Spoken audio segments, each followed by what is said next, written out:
These fried mashed potato bites might be the perfect Super Bowl appetizer. Oh, hey there. This is different. For 2026, I'm going to try to get in front of the camera on this channel a little more. It's not going to be a regular thing. We're still figuring this out. But I have a fun little recipe today. Fried mashed potato balls. I think they're going to be perfect for the Super Bowl, which is why they're coming out this week. If this view doesn't work or something goes wrong with this video, apologies in advance if it's a little wonky. But we're going to try to figure out how I can get in front of the camera more. As you can see, I really just don't do it because this kitchen is really damn small and the angles just don't work. But we'll figure out a way to make it work this year. And now let's dive into this recipe. So to start, we're going to need potatoes. These are russets. I have some water boiling off to the side. You could use Yukon Golds if you prefer that. We're going to peel these. We're going to chop them up. The first couple of steps are just making mashed potatoes, basically. So if you have a recipe or a way you like to do that, just follow those steps to start. I like to cut the potatoes into about inch-thick pieces, cut them in half just to make the cooking time a little bit less. And now we're going to throw those into the boiling water that is slightly salted and let these cook for about 15 or 20 minutes. I checked these right around 15 minutes and they weren't ready, but here we are. This is about 5 minutes later, so 20 minutes cook time. I'm just going to pull one out and use a fork just to make sure it slides in fairly easy. Totally fine with that. So now I'm going to stop the cooking process and we're going to turn these into mashed potatoes. If you want to mash them by hand, that's totally fine, but I'm going to use a potato ricer. It'll just make a more uniform product and it's 100 times easier. If you don't have a potato ricer, definitely get one. A little bit of water is going to come out with the potatoes. That's also totally fine. It'll evaporate as they cool. But now I'm going to let these sit for about 20 to 30 minutes because you want these almost room temperature. If they need longer, let them sit for longer. You do not want them hot.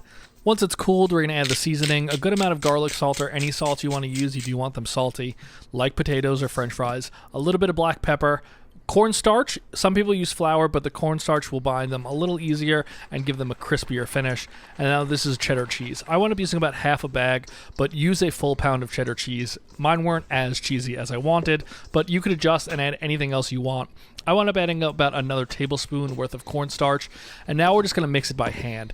You're not looking for like a gnocchi consistency here of a thick, heavy dough, but you do want them to come together into nice little bites, ball-sized, and you don't want them to fall apart. So once you get to this point here where you can kind of roll it in your hand and form a nice, firm mashed potato ball, that's the point you're looking for. If it falls apart, you need to add more of a binder. Now, I've seen people fry these two ways. The typical panko breadcrumb, flour, egg breadcrumb, or just as these are, plain by themselves. So I'm going to fry off one of each in each style and see which one gives a better result, and then we're going to do the entire batch that way.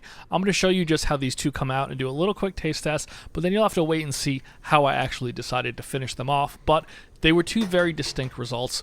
Move them around a little bit as they fry. These techniques will apply when you're frying off your final batch also. Oil's about at 340 Fahrenheit, and they cooked for about 4 to 5 minutes. Once they turn that golden brown color, you know you're ready. You just want those inside warm. There's nothing raw here. Everything is cooked. You're good to go once they're nice and golden brown like that. Now I'm just going to cut these in half just to give them a little bit of a taste test and see how they held up. I'm going to taste each one also. There is one clear winner here. You'll see that shortly, and I'll explain why. But once you find the version you like, if you want to test them both that way too, cook off the whole batch, and as you can see, the non-breaded version won. The breading just comes off too easily, and they got so beautifully crispy without that coating, so I didn't bother with that. So once you fry those all off, let them dry off a little bit so that oil comes off. Add in some cheese, add a little bit of parsley. I'm going to put in a little bit of olive oil too to help everything stick to the outside of these little bites. And then that's it. You're ready to serve. All in all, if you pre-make these in advance for like a party, Super Bowl specifically, you'll be done in less than 10 minutes cooking these. I'm going to top it with just a little bit more of that cheese, and we are ready to give these a taste. All right, so as you can see, we went with the non-panko coated version. I think we need to give this a taste test. Let's do an initial kind of just crunch test first. Those are delicious. The sauce here is just a buffalo ranch. A little bit of buffalo sauce mixed with ranch. Put a little mustard if you want in it. Put a little mayo in it. It'll all be great. A little bit of lemon.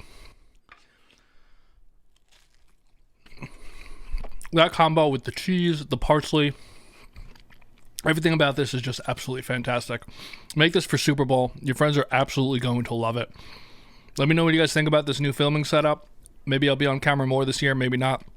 Kind of hard to film since I have to hold the microphone, but we'll figure that situation out. But these are really good. This is a strong way to kick off Super Bowl appetizers. Maybe I'll make another one this week. Maybe I won't, but let me know what you guys think, and I'll see y'all soon.